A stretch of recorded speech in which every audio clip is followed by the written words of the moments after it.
We're just delighted to have and to welcome all of you here to Bridgeport Center. And some of you, I've heard it's your first time here, and so we hope that you enjoy your stay here this morning. And just briefly, very happy to have you all here this morning. This is a small, informal group that's very interested in where we're going to take our foundation in corporate philanthropy and how to make a difference. And this group specifically requested that we do a panel on what's going on with employment. So I thought, who better than the four of you to come and talk to us about the state of what's going on and to share those practices with us. At your places, there is a very brief bio about the accomplishments of each one of these very distinguished gentlemen. And so I am not going to read that to you. I will actually start right through with just letting you know the lineup in case you can't see. Joe McGee, who's Vice President of Public Policy and Programs, the Business Council of Fairfield County. And next to him, we have Joe Carbone, who is the President and Chief Executive Officer of the Workplace.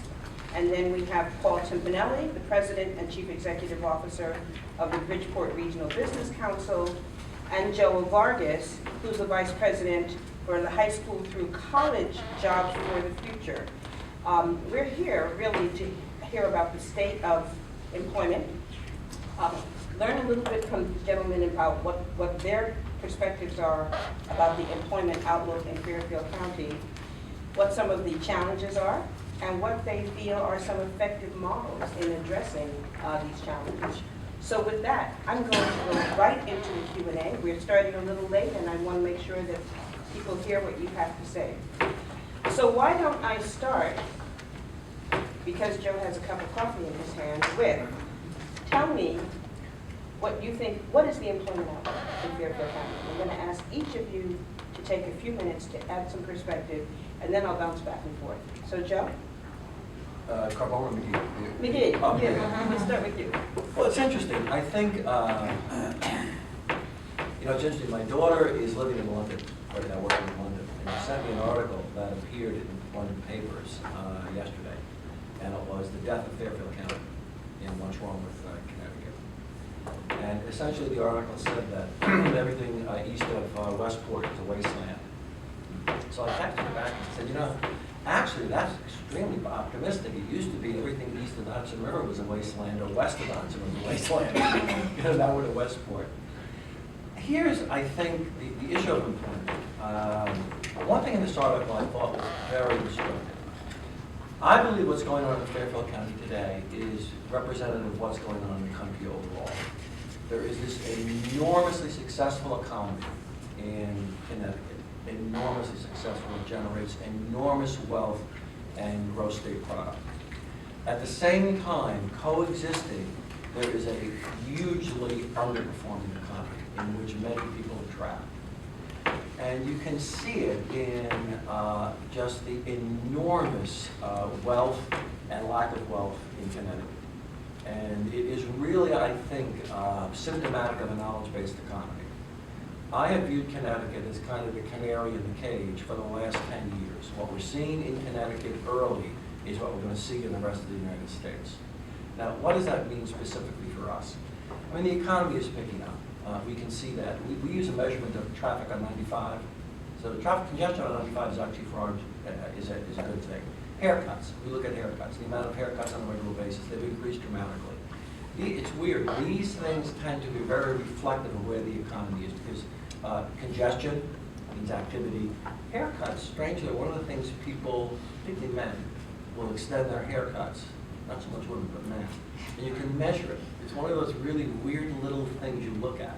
How many times a year you have a haircut? Okay.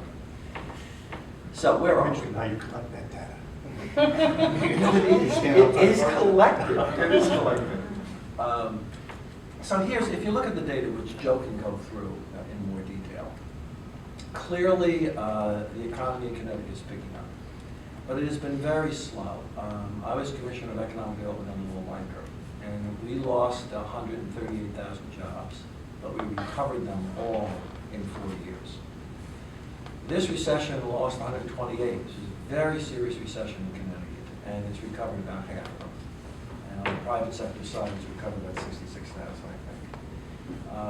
Carbone has been very involved in the 99 percenters, the older worker. This is something very new. The 55 and over has really been hurt, as well as the younger worker. That is something new in this recession. We think it's a skill base. Although the economy is more productive, technology is driving huge changes, and we're seeing that. What's confusing, though, is our companies are telling us that they can't get the skill set they need in Connecticut. That there's, in the digital media side in particular, a huge gap in availability. So if you look at companies like Starwoods, we've talked to them, they're looking at even starting their own school. We have a new initiative with the university presidents in Fairfield County and the companies to begin focusing on these areas where there are really job vacancies in large numbers. Digital media, engineering, these are huge areas where we're not filling these jobs. So it's paradoxical, a slow recovery in Connecticut, but at the same time, we're seeing this skill set mismatch. Now, when you get into youth unemployment, this is something that has bedeviled us for 40 years. This is not a new issue, but it is really a difficult one. And I want to just tell you quickly how we've been looking at this. Initially, about 10 years ago, we made the decision to focus on education. And on the education piece, we partnered with the Connecticut Commission on Children around the issue of literacy and reading. The view that our board had was, if you can't read, the long-term prognosis for the availability of labor is going to shrink. And particularly in urban areas, but also in our suburban schools, this is really not fully understood. We see the achievement gap all the time in terms of minority versus Caucasian, suburb versus city. The reality is, the suburban school system, 30% of it is not functioning as it should be. And that is something we have been very unwilling to address. And it's a much larger number of students than the minority population, which is not performing. So this is more than just a black-white issue. This is a performance issue in the labor force at the school level. When we looked at that, it became very clear that the teaching of reading needed major reform in this state. It led to a basically 8-year fight to restructure educational colleges' curriculum and standards for the teaching, to get teacher certification, and principally on the issue of educating teachers to teach reading. This has been successful. It is now being implemented. It'll be another 5 years, I believe, before it shows real growth. But we have felt that the issue of reading was critical. I will tell you, this issue of reading goes back and forth on literacy. It hits great interest, and then people lose interest. This is a junkyard dog issue. You just have to hang on to this issue of reading. So on the achievement gap, that was where we kind of hung our hook, on the issue of teacher preparation and reading. On the issue of mentoring, I want to raise a question. Before you get to Yeah. mentoring, come back to that. Okay. Come back to that. On the economy. Because you raised a couple of different issues. Right. And I want to first hear from Paul in terms of particularly around the Bridgeport area and whether you're seeing some of the same gaps, and are they in the same sectors that Joe talked about, or are you seeing some different things here in Bridgeport? Well, the eastern part of the county, particularly Bridgeport, obviously, is much different than the western part of the county. We see very different opportunities here. And obstacles are somewhat different, although analogous to what's occurring not only in Fairfield County, but throughout the state. Joe talked about the recovery from the recent recession, for example. We've only recovered 50% of the jobs that were lost as a result of what happened here in 2008, 2009.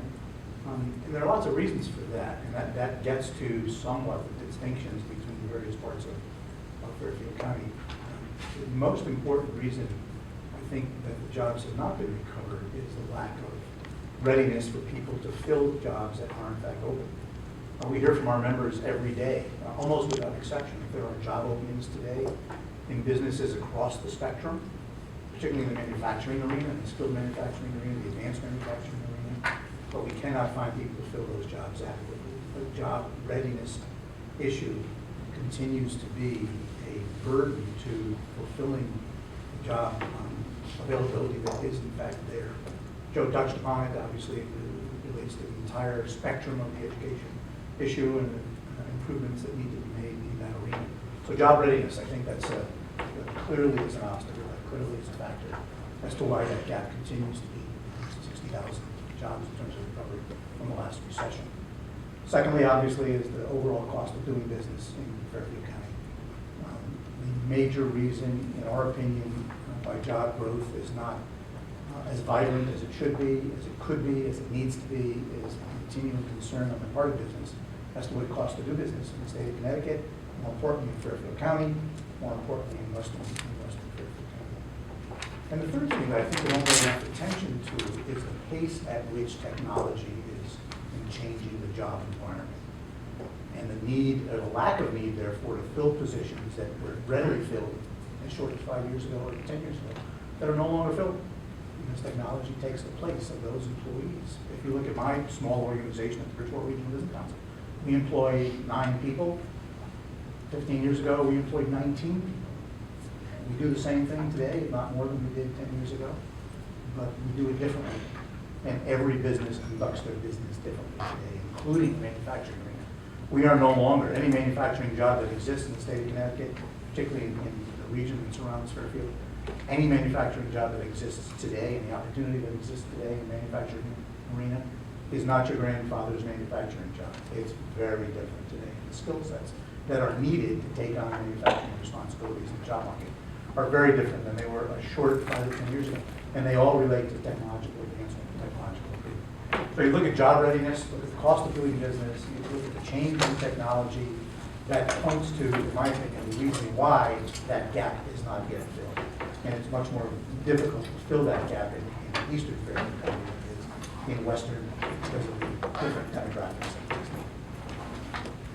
Let me take a moment to welcome and please introduce yourself. Thank you for getting here. I know you had a little traffic issues. Yeah, and welcome to the building. Danielle Robinson from Diageo. I head up alcohol policy and reputation management. And Sherrod Mullings, I'm the program manager for the Learning Skills for Life program at Diageo. Thank you. Joe. This is Joe. Yes, Joe. Joe C. Well, go ahead. I wanted to have you follow up a little bit because, again, some topics have been raised with respect to skill disparity. And you're working with a particular segment of the population which has been challenged, and you've had some real success. So can you talk a little bit about where you see both the employment challenges and opportunities?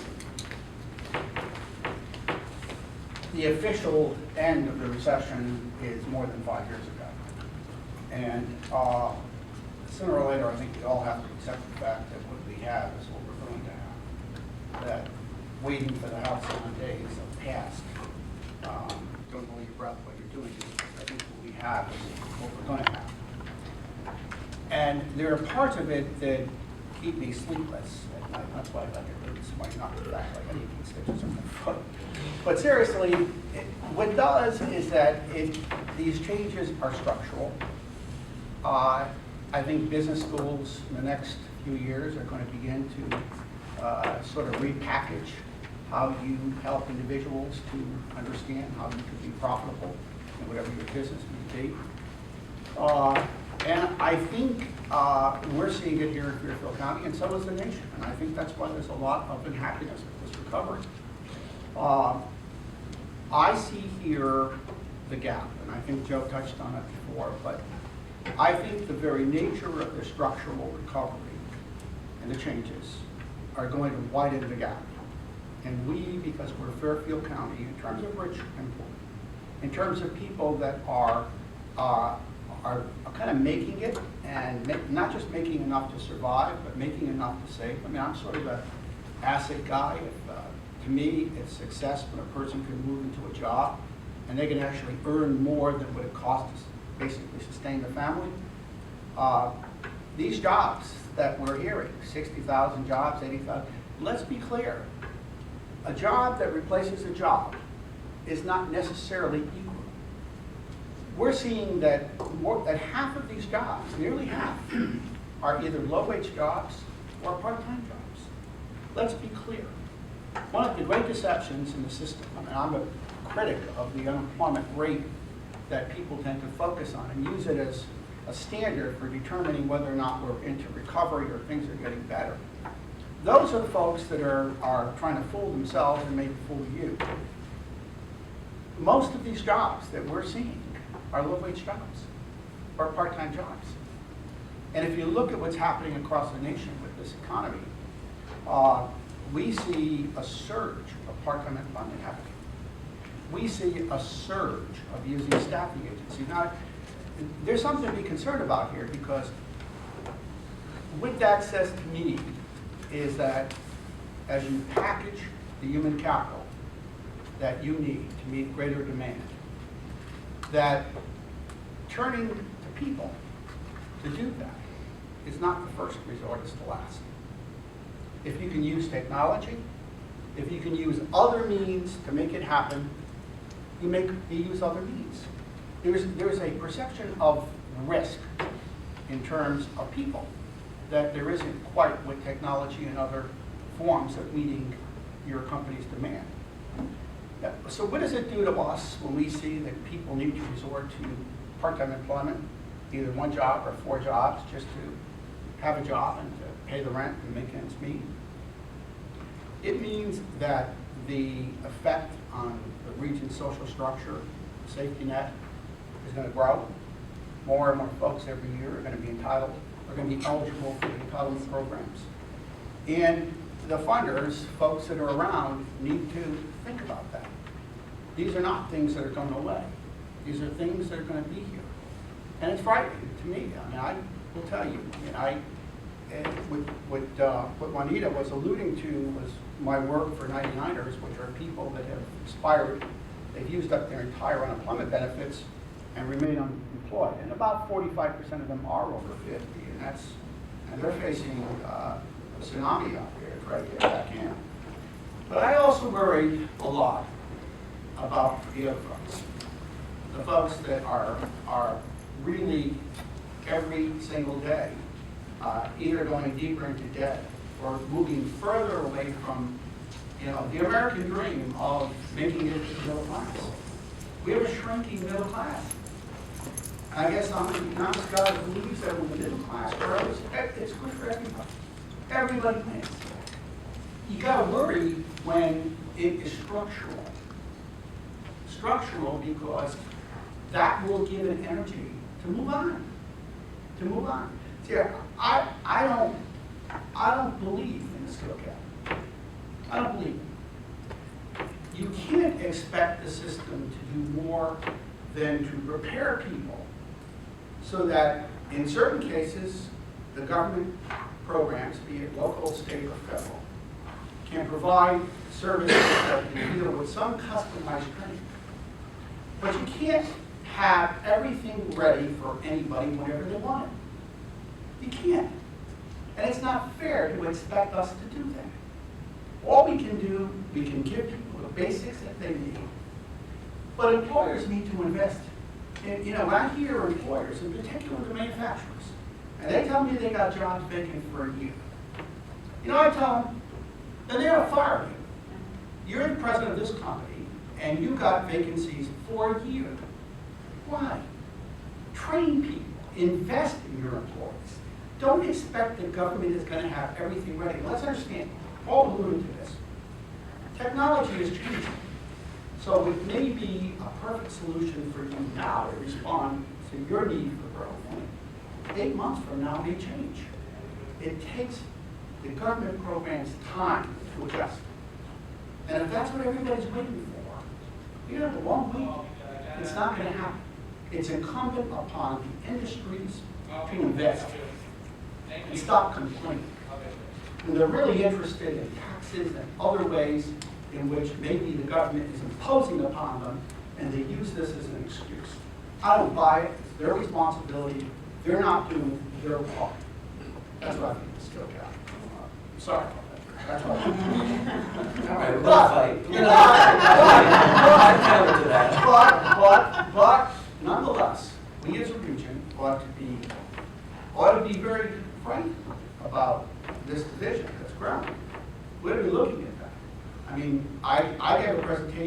talking to NPR the other day, and obviously they couldn't see it as a radio thing, but I had this chart that showed that where are the movers in the economy? Where are we seeing where jobs are? As an example, if you were to take every job and you were to put it in a category of high wage, mid wage, or low wage, you will see that we are down as a nation in high wage jobs, down. We are down in the nation mid-wage jobs. In fact, mid-wage, a huge hit. But we are surging in low wage. Surging. All right. Now, that's not the result of just employers who are just looking to be greedy. No. It's now the way that you need to do business. It's all part of how you can compete. Now, that's what's frightening about it. All right, and I'm not blaming employers. I'm a free market guy. I mean, they got to do what they got to do to be right, to be profitable. Their responsibility is to their shareholders, not to society. What do you think about the protests? Let's not What do we think about the protests? look, we're into a different subject here, so I was talking about where the growth is. well, the growth is okay, but understand, let's look at what those jobs pay. And you guys are part of the philanthropic community. I mean, where is it going to go? It's going to go in part back to your lap. It's going to say, well, how do we compensate for people's lives this way? And let's understand that it's going to grow every year, right? And that has an impact on all of us, okay? So sometimes you got to take reality, right? Now, and I'll just take one more minute and tell you that I mean, if we don't, in my business of workforce development, we have frowned upon dealing with part-time employment forever. I think the general theory from the U.S. Department of Labor is if that's the best we can do for you, then who needs us, right? We have frowned upon using staffing agencies, creating opportunity in staffing agencies. We got to stop that. There are ways you can package programs to either work with employers or part-time employees to make the equivalent of full-time work from part-time work. Stop complaining and do it. Stop complaining about staffing agencies because it's not a permanent job, because they don't do this or that. Stop. They are here, they are growing, because the perception is we want the skill we want, when we want it, for as long as we want it, and we don't want any liability once we don't need it. And they're willing to pay a premium, 25, 50% to make that happen. That's real. So accept it and find ways for the American workforce system to respond to it that can help to create opportunity for people and meet the needs of employers. So before we get to questions here, and even rebuttals, because I've got more questions, Joe, jobs for the future. You're based in Boston. You're trying to make entrees and grow your presence in Fairfield County. After listening to your two colleagues, why do you want to come to Fairfield County? These are, I would just say these are, I'm not going to speak long, these are very, I'm still learning about Fairfield, still learning about Connecticut. We're pretty new to this territory. We're a national organization, a nonprofit, as Juanita says. All of our work is about trying to develop solutions and strategies. And you've been successful in doing that for many, many years. Right, thank Tell you us very a much. little With bit more about college that. leaders, with school district leaders, with employers who try to develop solutions to get more low-income youth and adults on a path to get better paying work in our economy. So we are doing some work that I'll talk about a little bit more detail in Bridgeport that we've just begun, but I would just start by noting these conversations are really reflective of conversations going on nationally. There is a gap, who's responsible for it and what can be done about it. I think there are a lot of, there's some contention around that. My job is at JFF is to worry about the supply side of this. So I'm really thinking about how can our high schools be better engineered and designed so that the low-income young people who are in urban centers or in the urban districts have an opportunity to get the better paying jobs, which increasingly the data show, this gap is real. Employers are looking for qualified workers with job vacancies open, yet we still have high unemployment. That paradox is there. We know low-income youth tend to be in danger of getting into lower wage work. And we also know that the skill requirements and credential requirements for the better paying jobs are getting higher and higher, and probably will only be, they're projected to be increasingly so. And I'm not just talking about, and we're developing solutions at the high school level that are not solely about, although it's important to keep that option open for a bachelor's degree, but completion of high school and some completion of some post-secondary credential or degree. And it seems that that is, the floor now. High school as an endpoint is no longer enough. Even better is for young people to have some work experience, which we'll talk about a little bit of data later around that. So we're developing solutions because some of those middle skilled jobs, some of the data show those are a sweet spot in the economy potentially if we can find qualified workers for them. And the education system's even having trouble producing the supply of qualified workers for those jobs. But in Connecticut, a brief glance at a Department of Labor report from a few years back projected that 4 out of the 10 job openings, new and replacement, would require an education higher than high school diploma, but not necessarily a BA. And they tend to be concentrated and be interested to hear, how it looks in Fairfield, but in health care, in building equipment contracting, in repair and maintenance, transportation. Better paying tend to be well paying in IT, computer network support specialists, things like that. So, it takes a high level of skill, and more importantly, I think all the solutions we want to develop want to help students graduate to be adaptable in what is a fast-changing economy. And that we don't know what it's going to necessarily look like in the future, except it's going to take more skill and adaptability and problem-solving skills. So we have to make sure that they're fundamentally ready for that. And I'll talk a little bit about some of the solutions that we're trying to develop along this front to improve that supply. So actually, that is my next question, which is, can you start talking about some of the models and some of the solutions that you see working to address some of those very problems that you have identified?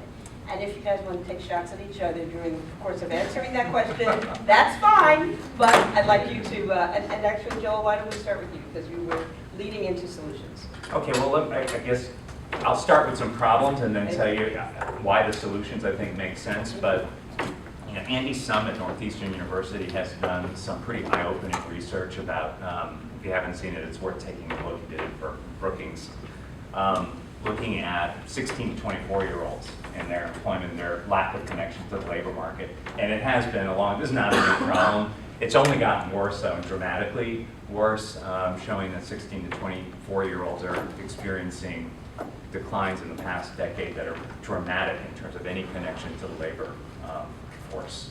22-year-olds, it's something like more than 20% who haven't had any paying work in that year. 16-year-olds, it's 60% drop in the course of a decade. And Andy, he doesn't go into the reasons why that is so necessarily. I think some of these have been mentioned here. Some of it has to do with a workforce that is, aging and hanging on a little bit longer just because of the economics of things.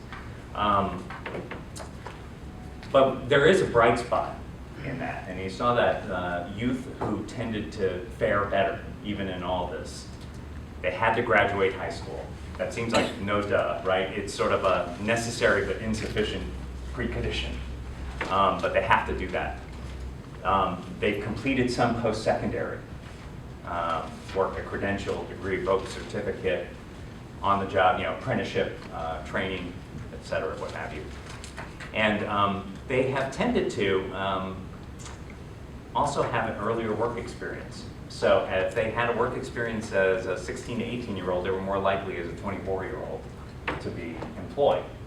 And that has to do with, in some respects, it speculates, and I think it rings true in terms of what we see in education, a connection early on to the relevance of their schooling and being able to apply that in kind of the best of all circumstances and jobs.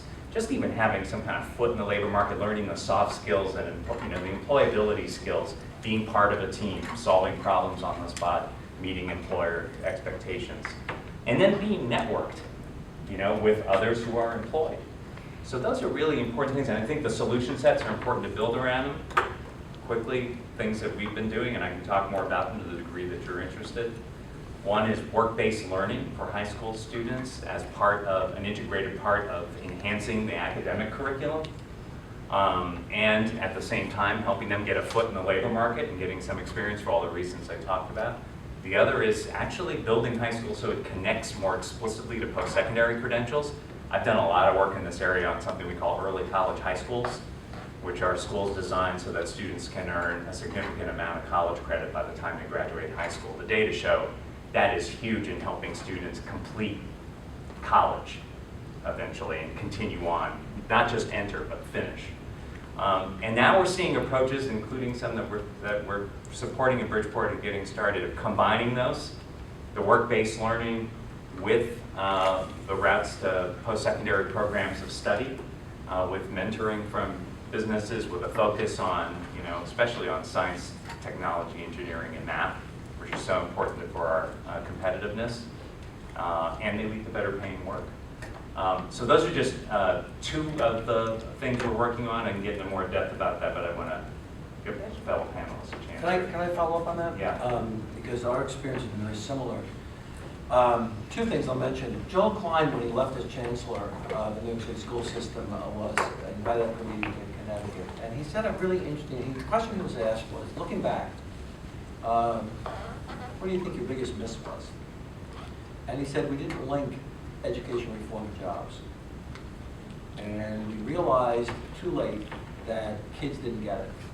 Well, I spent time in high school. What does this mean?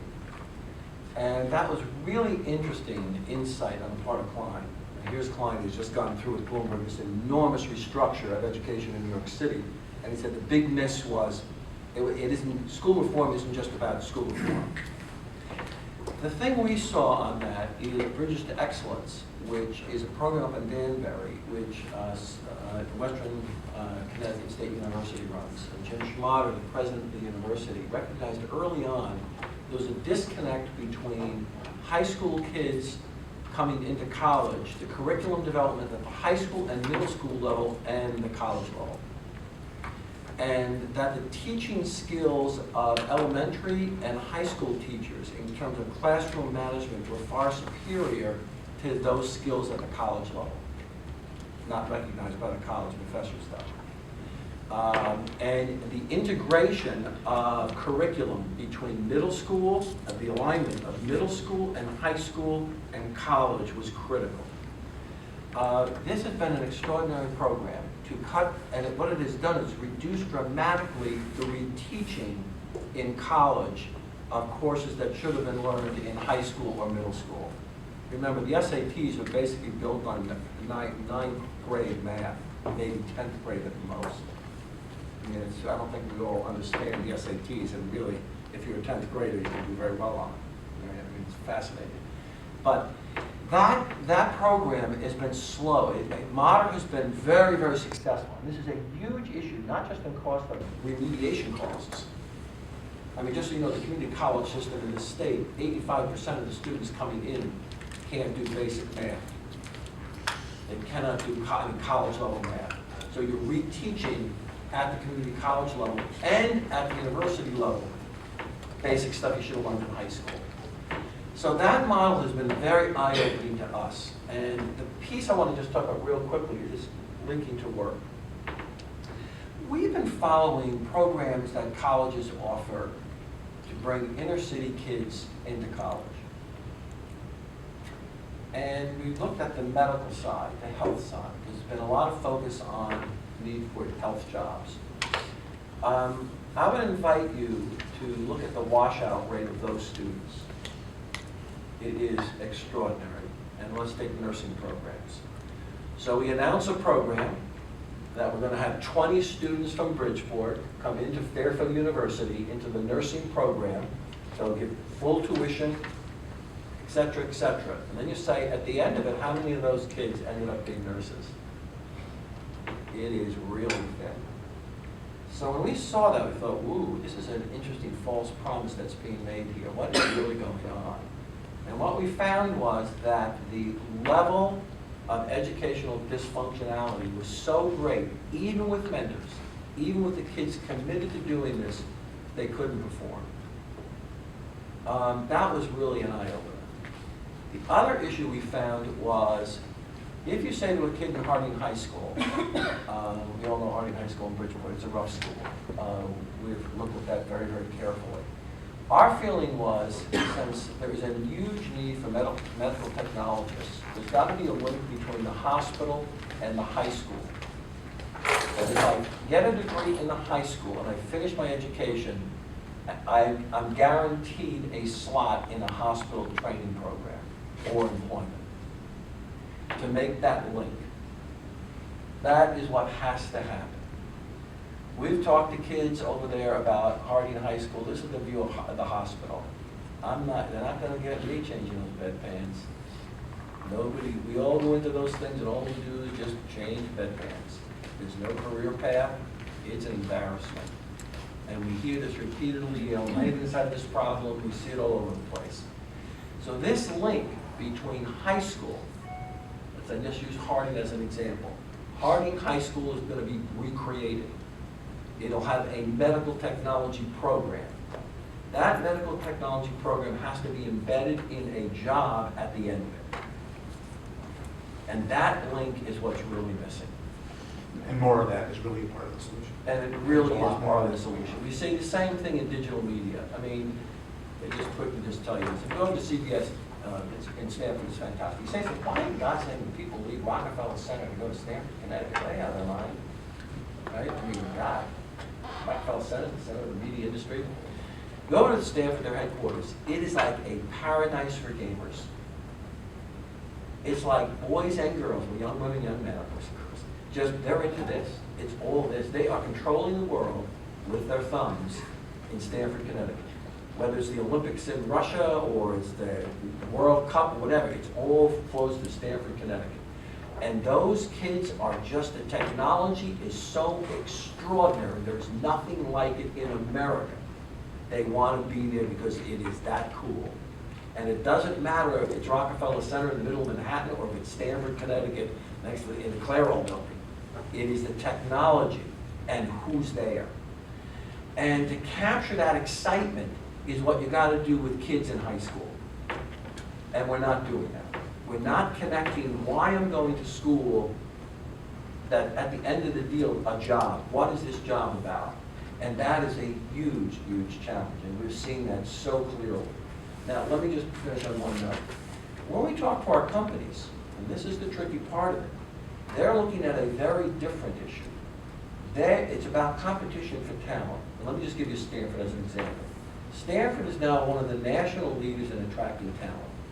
If you look in the United States, and it's just not put in the paper, so it's really interesting. Everyone thinks of Austin, Silicon Valley, and Manhattan. Stanford, Connecticut is one of the talent centers for the knowledge-based economy. That's why their wages and compensation is so great for a select few. It's all about talent. It's who's here. The talent pool in this county is extraordinary. There's very few places in the world where it exists. And I don't think we fully appreciate that. So if you look at downtown Stanford over the last 10 years, there are now 10,000 people living in downtown Stanford between the ages of 22 and 34. 10,000, and their average wage is $108,000. Average education, 80% of them are college, 85% are college educated. Now the 85%, 45% of them have college advanced degrees. Carl Keener is building another 4,000 units of housing. We'll have another 5,000. So we'll have 15,000, and this is all talent. That's why companies come to Connecticut. They want these kids. They want this talent base, and they're willing to pay whatever it costs to get it. That's how we live. But it's a select sliver. And that's what we're worried about. So when our companies come to the Business Council, they're looking at filling, making sure this stays filled. This is the $108,000 a year job for the college guy, for the guy with 2 to 3, 4 years of college. We're talking this morning about 16 to 24-year-olds who have a job profile of maybe $40,000 a year. And that's this enormous challenge. Corporations demanding that the Business Council set up new programs with universities. So our HR council of senior HR people with the presidents of universities are working to fill those jobs so that we are the talent spot for this job stuff. This piece is, I'm telling you, not even on the radar screen. And I'm being really candid. And it's really a problem. It's a cultural and social problem for the United States and for this area. About the demand for talent, a highly skilled talent is what's driving our economy. That's what our companies are focused on. That's what they want the universities and business councils to deliver to them. And yet we see this enormous growth in youth unemployment. And it is going to be the problem. Joe? Paul? Yeah, I can tell you that 3 years ago, we began with our summer programs.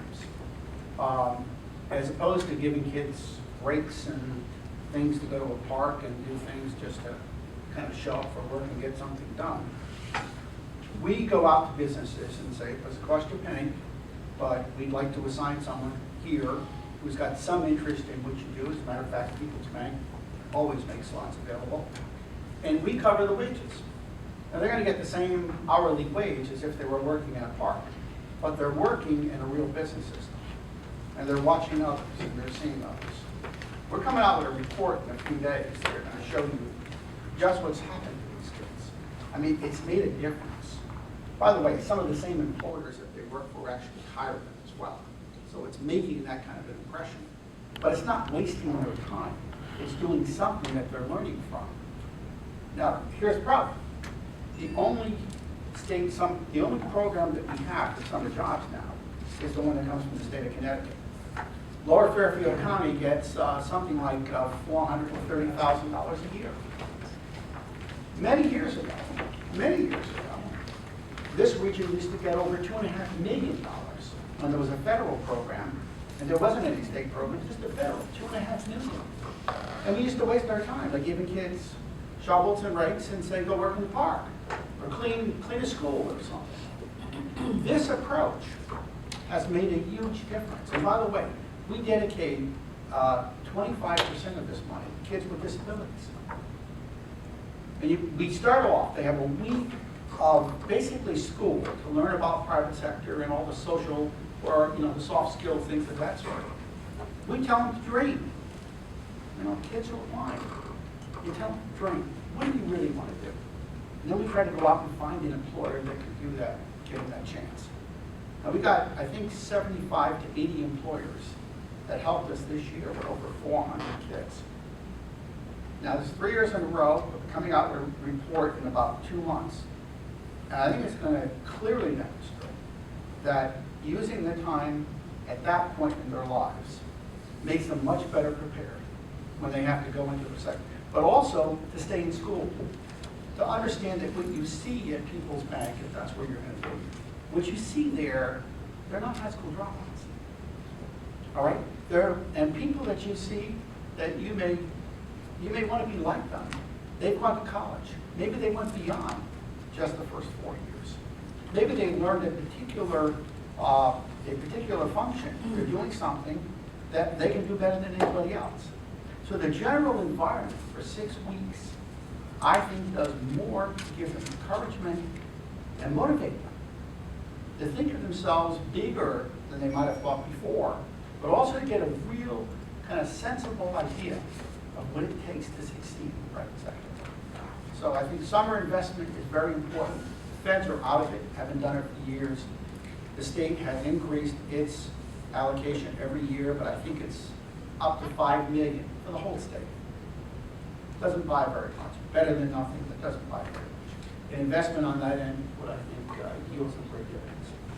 Paul, do you want to add anything in terms of solutions and models and things? Yeah, just one simple thing. All of us in the room know that the only thing that's constant today is change. And change occurs at a pace which boggles us regularly. The pace today is so dramatic and fast that we can't keep up with these kinds of issues on a day-to-day basis. And one of the things that we don't do well enough is to provide the research that's necessary to understand that change and that pace of change and how it impacts the jobs market. So I think it requires a sort of think tank organization that exists on a regular basis that provides us with ongoing data to determine the pace of change and its impact on the job market and its impact on opportunity, both the private sector and the public sector. need to bring resources to the table to enable that to happen on a more regular meaningful basis. By the way, you talked about Danbury. Danbury has the lowest youth unemployment rate in Fairfield County. They have a 13% youth unemployment rate as compared with the 49% youth unemployment rate in Bridgeport. So we talk about that's bridges to excellence, but you see it in That somewhat relates to the demographics of Danbury. That's very true. different than other communities. But they have a significantly lower youth unemployment rate than Greenwich or Westport, and those demographics are fairly similar. So it's a very interesting, this whole question of the Bridges program and getting the high schools and middle schools, on that path of giving that exposure. It's translating itself in terms of what's happening in youth unemployment within our own county. I'm going to ask each of you to just say your brief. Now, we have here corporate funders and foundation funders. Clearly, in the interest of raising the economy in the entire sector, but also strengthening their businesses. The reason the corporate funders are here and those departments exist is not just because the businesses themselves have a conscience, which is a wonderful thing that the businesses have a conscience, but it's a business imperative.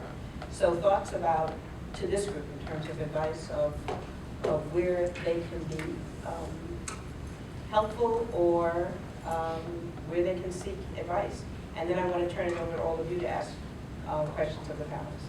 So, I'll just say, we're looking at where do we see progress. If we look at Cleveland School, and they have a mentoring leadership program to encourage students to go to college, at the middle school level. They just won a national award on this. And it tied back to a very strong mentoring program, a connection between the students and opportunities either in business or nonprofits, and why college matters.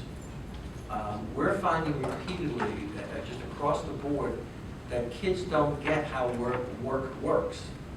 And so what's my career? And being exposed earlier to science and math, those kinds of programs, to mentoring, really does matter. I go back to the point you made earlier. Those early experiences at work, the job at McDonald's, yeah, they're great. It's a work experience. It's getting kids in school to see work as a part of education. Yes, it's part of learning and growth, and they're learning how to think. And we don't want to use school just to train for companies, but to understand it connects to a life and work. That is not done well by us. And whether it's inner city or even suburban kids, you find this, they're not sure how this all connects to them.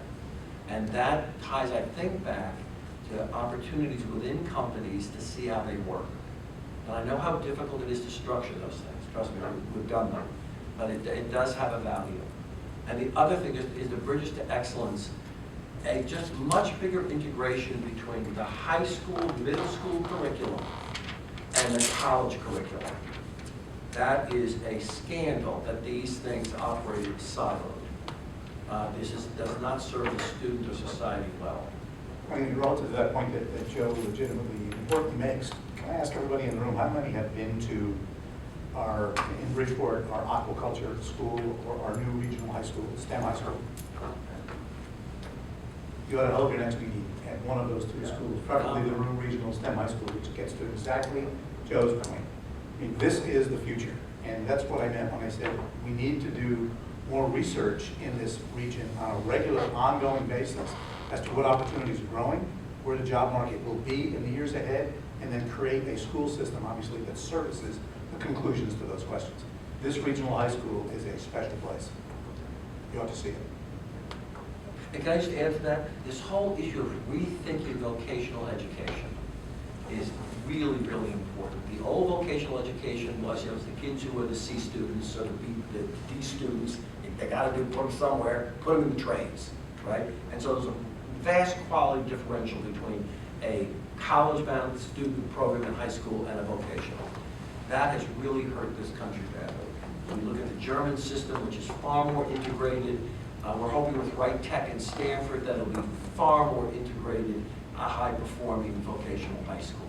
And I go to Paul, when you go to these new schools, the kids are excited, it's cool. and it's a different format. And it They're dressed in white coats. yeah, it really is important. And Harding will be the next one. And Harding, I Just like mentioned Harding, and linking Harding, this new school, one of the worst inner city schools right in the country, is now linked to a whole new curriculum tied to high performance, and those kids will perform in it, because they know at the end of that, they'll get a job, Long-term and a plan. good job. Long-term plan, thanks to GE, by the way. Yeah. Long-term plan is to place that high school in the center of what will be a healthcare corporate park. Incredibly innovative, national cutting-edge stuff, and I don't think we fully appreciate what's going on here.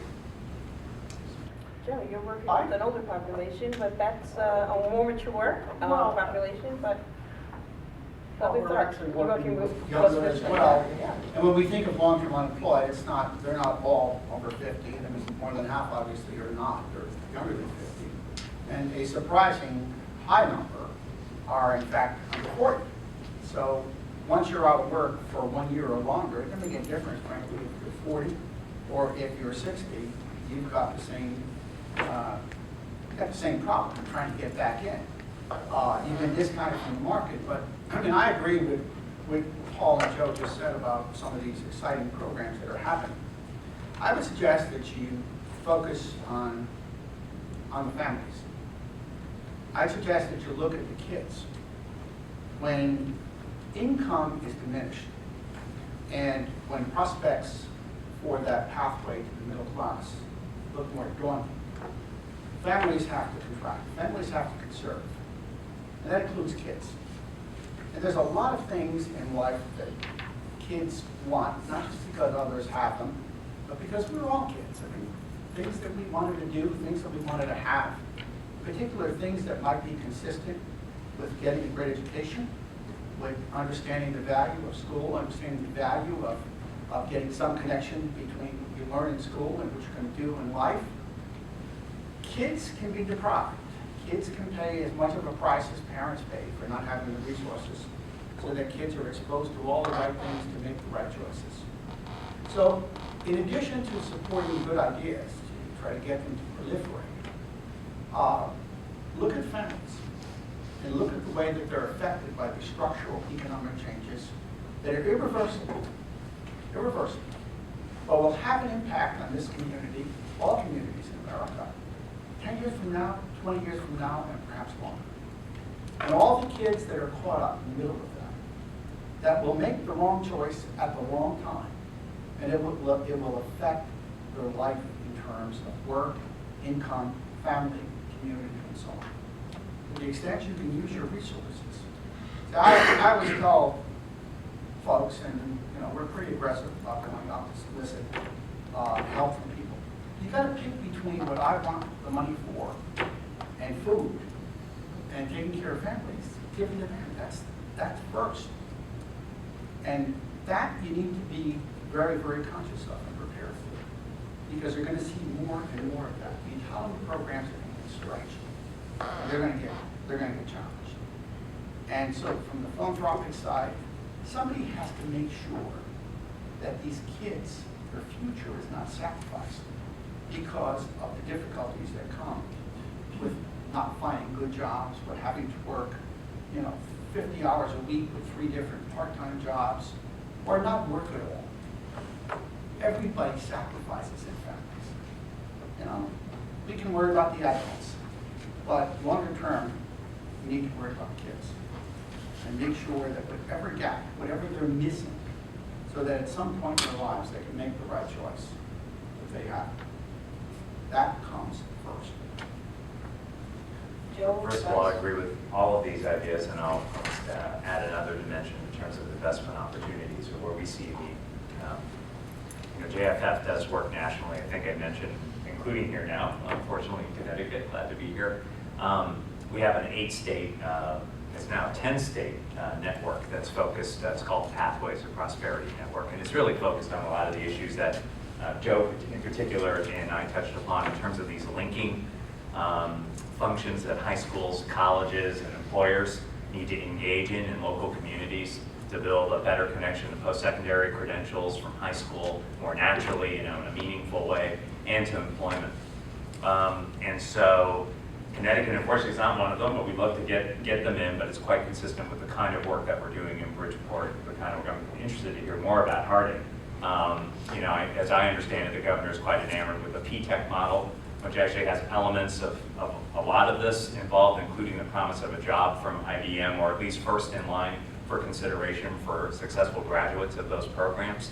And we're very fond of that model. But if you think of all of this, it takes, we're talking about connecting pieces of the system that don't connect very well. And they have it, and it takes resources to do it if you're going to do it at any scale beyond some of the, including some of the ones that we supported. You got to get beyond, we're all about scale. You got to get beyond the program model or the pilot and figure out how do you do this and for more young people. And that requires, I think for one, the kind of the right kinds of data in a community. And labor markets are regional, so you got to really understand and they're dynamic. So Paul, you mentioned, the need for folks that do good analysis on your labor market data and to understand that in as real time as possible. It includes, colleges needing to have folks who are dedicated to working with the high schools on these issues, to align the curriculum, to align the experiences, provide early college experiences, et cetera. And that is lacking out in the field. In all the states, those kind of intermediary kind of functions and organizations, they may not be standalone necessarily, but they're functions that could be appended to existing institutions, but they play those linking roles, including with employers and identifying, aggregating kind of employer demand in certain sectors, and doing all those things that you would need to do this wholesale versus kind of kid by kid or school by school. So I think that's an area that's ripe for investment. It's one that folks don't, it's the first thing to go in a school budget, frankly. By the same token, I don't think it should be soft-funded forever. So figuring out how to do that in a sustainable way and support those linking activities is really important and a critical question in this field. Questions? Daniel?